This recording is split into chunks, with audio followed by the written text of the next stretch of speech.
The lights go green and we go racing at the German Grand Prix 1999. It is an okay getaway. We slot in behind Mika Häkkinen. Häkkinen misses the apex completely.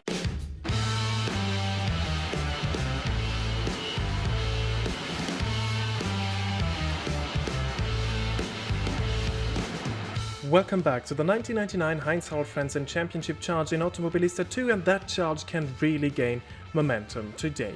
This is round 8 and we will be racing at my absolute favorite circuit in the world, the Hockenheimring, where instead of Schumi-Mania it will be Frentzen Frenzy this year, as Michael still sits on the sidelines due to his broken legs.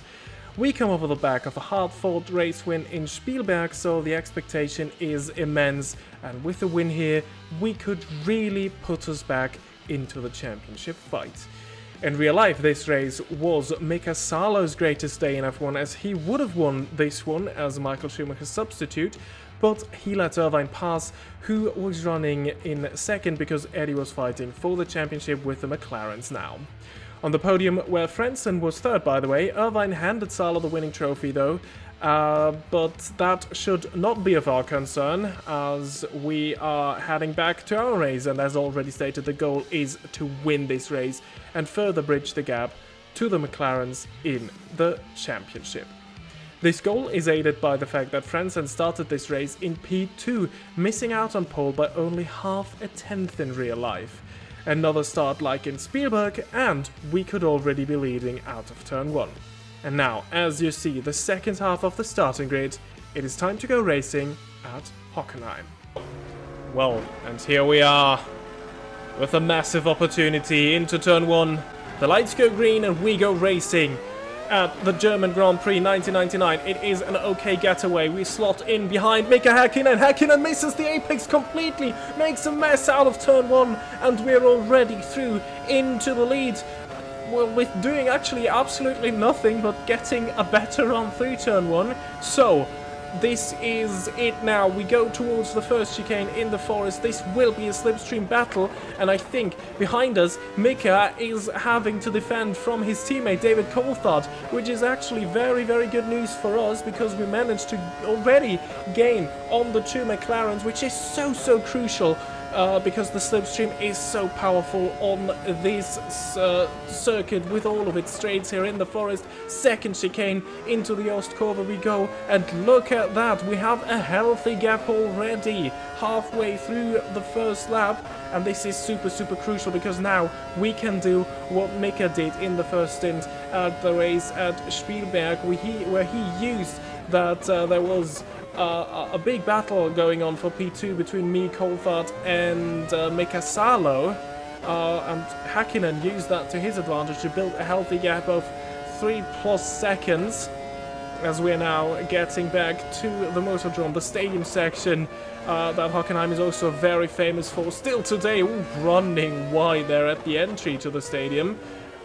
Just managed to keep it off the grass and to keep the car under control, but that has been the first lap of dreams, and we're clear of any slipstream shenanigans already, as we're crossing the line first after lap 1, and with a gap of already 2.8 seconds, so that really couldn't have gone any better. And we look at the live images, but what is going on behind us, as this is a terrific scrap here. These are all the point scorers, P2 to P6, all in one shot. And look at that, David Coulthard is going for a move. This is the power of the slipstream. Eddie Irvine also alongside Häkkinen now. Into the first chicane they go. Oh, Coulthard's through.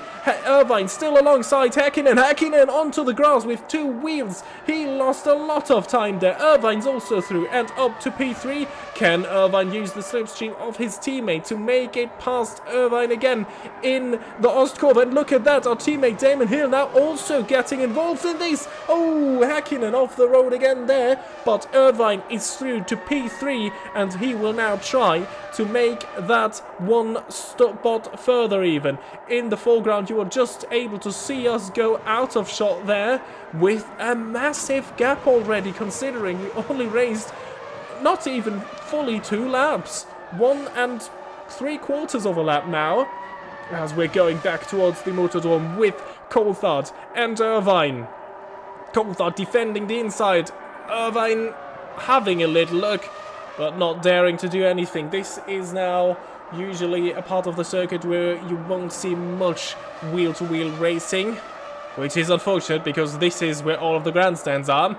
A bit of a flaw in the design of the Hockenheimring still today, as we go across the line again to start lap 3, and the best opportunity to make a move on this track, we have seen it in lap 2, is this run towards the first chicane just after turn 1, and it looks like Irvine is getting a terrific run. In the background you are just able to see that Hill is still keeping Häkkinen honest as Irvine moves up to P2. And now we have a Ferrari following us, yet let's just hope that he doesn't manage to break free of David Coulthard and actually chases us down. But look at that. The gap's increasing ever so slightly, meter by meter, because they are having a great scrap there for P2. Now it's Coulthard through again. There even is a bit of contact. Goodness me. They are really not giving each other an inch there. And this is really fantastic news. Oh, Coulthard squeezing Irvine. And Irvine slots in behind for the moment, as he got very, very close to the grass on the inside there. Another slipstream opportunity coming up towards the right hand that leads us back into the stadium section. Not really a corner where you see a lot of moves, because that is a very quick right-hander that could go massively wrong. So many overtaking spots on this circuit that you don't need to take this kind of risk. As again, this fight goes on. Now you couldn't even see us anymore. We begin lap 4. Irvine still behind. And now they're getting to what is the most popular spot on track to overtake for the AI. In the background still a three-way fight for P4. How has this gone so wrong for Häkkinen, who is under pressure from Damon Hill? Irvine showing himself in Coulthard's mirrors, but this time he's not really making a move. Well, and I don't need to tell you that this battle absolutely did rage on while I was running comfortably in the lead, pumping in quick lap after quick lap. Lap 10, the one we started now, was my quickest in that first stint, and I'll let you enjoy this one with the sound of the V10 engines.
Well, and that quick lap was all down to a great run through the Motordrome, and you can see now the gap is up to 6.5 seconds. Now, that is a healthy gap, but still, we could not afford any mistakes, and we are lucky that behind us they were fighting so hard, because that really gave us the edge to be able to build such a healthy gap. Now we jump ahead in time to lap 13, and this is where I will pit for fuel and fresh tires. This race, surprisingly, easily a one-stop, even though it is quite a thirsty circuit with all of that high-speed, flat-out running. Into the pits we go. It is a very conservative pit entry again, but we can afford that.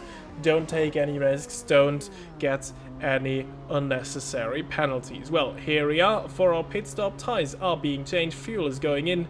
A very good job by our ever so bouncy pit crew somehow. There is Damon Hillin, and luckily the cars are ghost cars in the pit lane, because we would have hit Damon in the rear there. 11.7 stop time as we get out in the race lead still. Behind us, it was still a battle between Coulthard and Irvine. So, at this point, with just 10 laps to go, what could possibly go wrong? Well, quite a lot, actually, if I say that. We are now watching Alessandro Zanardi, who was running in an impressive P7. Would have been his highest finish of the season so far, but then his engine gave in.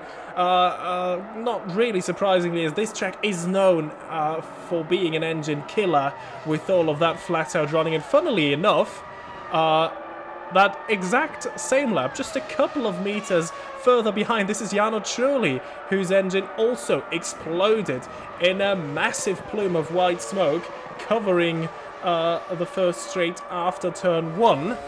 And, well, that could have massive implications on this race and would make my afternoon a lot more difficult, because that meant the safety car came out. Actually, this is the first time since the Spanish Grand Prix, I think, that we've seen a safety car. We've seen a safety car in the first 4 races every time, most of the time even multiple times, as we just passed the stricken Jarno Trulli there.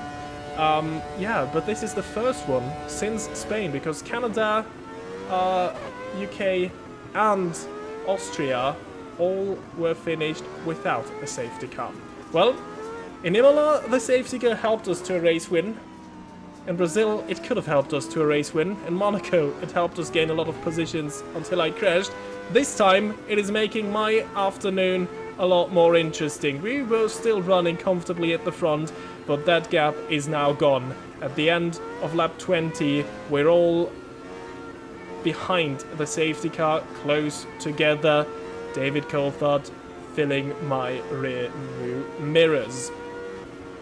Into the stadium section we go. I'm trying to keep the tires up to temperature, which worked okay. The front's not in the ideal temperature window, a bit colder. Need to be careful with this on the restart. And of course, the first straight into the forest, we will be very, very vulnerable. It is all about getting a good restart now, which is actually the first time we are in charge of the restart. And then the run out of turn 1 will be so important to not be vulnerable with the slipstream. I get the power down halfway through the final corner, and this looked like a good restart. Coulthard even runs a bit wide in our mirrors. You were able to see that. Now get a good run through turn 1, and that should be okay. It was not ideal. Could have been a bit better, but the gap is still, what is that? 3-4 car lengths to David Coulthard. But now we are in the worst position, because we will not have a car ahead of us cutting through the air. David Coulthard has that, and he is gaining visibly in the mirrors. Now, of course, on the braking, he is too. It is all about those exits, and this is another good one out of the first chicane, as Coulthard already seems to be a bit busy with Irvine, who is putting him under pressure. Of course, this may also be Irvine's opportunity to bounce back in the championship fight, as the only Ferrari with somewhat realistic chances to take the driver's title. But right now, it is looking fantastic for us. So, back towards the Motordrome already we go, and towards the third chicane in the forest. And look at that, I'm still having an eye in my mirrors all the time, but the gap is increasing again. And this is fantastic news, as that massively improves our chances in that short 3-lap sprint after the safety car came into the pits. Into the Motordrome we go. This is always a bit of a critical corner, this one, and again one wide. Oh, and I lock half a tire into the Sachskurve. Oh, mate, do not Sebastian Vettel this one. Oh dear, oh dear. No unforced errors into the Sachskurve, please, please, please. We have seen that go wrong for a German in Hockenheim already. But yeah, across the line we go. And again, we will focus our attention on the battle behind us, which is fantastic news. Look at that. Irvine much closer to Coulthard than Coulthard is to us there. Häkkinen at least managed to break free of Damon Hill, and there goes Irvine, helping us in our mission to win this race and bounce back in the Drivers' Championship, actually. This could be fantastic news if he passes the championship leader Coulthard to steal 2 more points from him. At the moment, as it stands, we're gaining 4 points on Coulthard. When Irvine passes him, that would be 6 points, and Irvine is getting passed right now. So, Irvine up to P2, Coulthard only scoring 4 points at the minute. Now, of course, the best fact for us is that they are battling. Oh, is Irvine going to squeeze Coulthard, who has a little look? Oh, does not dare to go for the move into that chicane there. Well, that is a very, very exciting battle. This is very good news for us. And either way, however this will turn out, if Coulthard finishes ahead, we will still gain and be back within a shot of a race win in the Drivers' Championship with Coulthard. But if Coulthard wins this one, this might even increase our chances. Ooh, as Coulthard runs wide in the Sachskurve. And that allows Coulthard to slip back through. And even if Coulthard finishes that was the point that I was trying to make them, as we start the final lap with 1.9, almost 2 seconds of a gap to Coulthard. So this should actually work if I do not make any mistake.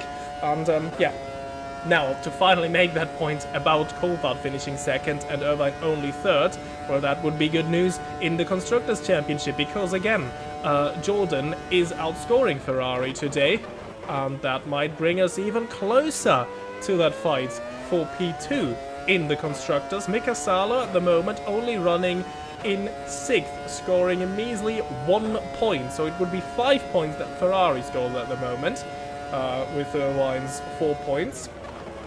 And, quick maths, this could be embarrassing. 12 points that Jordan scores. We would get 10 at the minute, and Hill running in 5th would get 2 points. So, this is actually fantastic news. Already, we're making our way back. Second half of the final lap, always checking the mirrors, but this is looking good. No sight of Coulthard. It's only a small black dot that we see every now and then. But into the Motordrome we go. Don't take any unnecessary risks. It's a very conservative run into it. Don't mess it up in the Sachskurve. And then it is only 4, 3, 2, and 1 more corner to go as we make it a 3rd win in the season, a 2nd one in a row, and a 1st home win for Heinz-Harald Frentzen at the Hockenheimring. And we're back! Well, and this is confirmation of the point scorers today. We win ahead of Coulthard and Eddie Irvine. Häkkinen finishes a disappointing 4th after starting from pole here. Damon Hill makes it a double points finish for Jordan yet again, and Salo only comes home in 6th. But this is the interesting one here. David Coulthard still in the championship lead, and that one has increased at least over his teammate Mika Häkkinen. 49 points versus Häkkinen's 44 points, but then only 8 points behind now. We are in 3rd, which means next race, theoretically, we could, for the first time, take the championship lead. Well, this is only hypothetical at the moment, but we are in it again. Irvine in 4th, 19 points behind. And now, for the sake of completeness, Damon Hill has passed Ralph and is now in 7th. Jacques Villeneuve, Rubens Barrichello, and Giancarlo Fisichella, the other drivers that have scored points so far. Ricardo Zonta is now up to 12 after finishing 7th today. In the Constructors' Championship, well, McLaren still very much clear in the lead. 41 points ahead of Ferrari, but Ferrari is only 4 points ahead of Jordan now, so we could even compete for second in that championship. And that has been it for the German Grand Prix 1999. The next race will be the Belgian Grand Prix at Spa-Francorchamps. Subscribe to not miss that. Leave a like if you did enjoy this video, and I hope to see you all the next time. Until then, goodbye.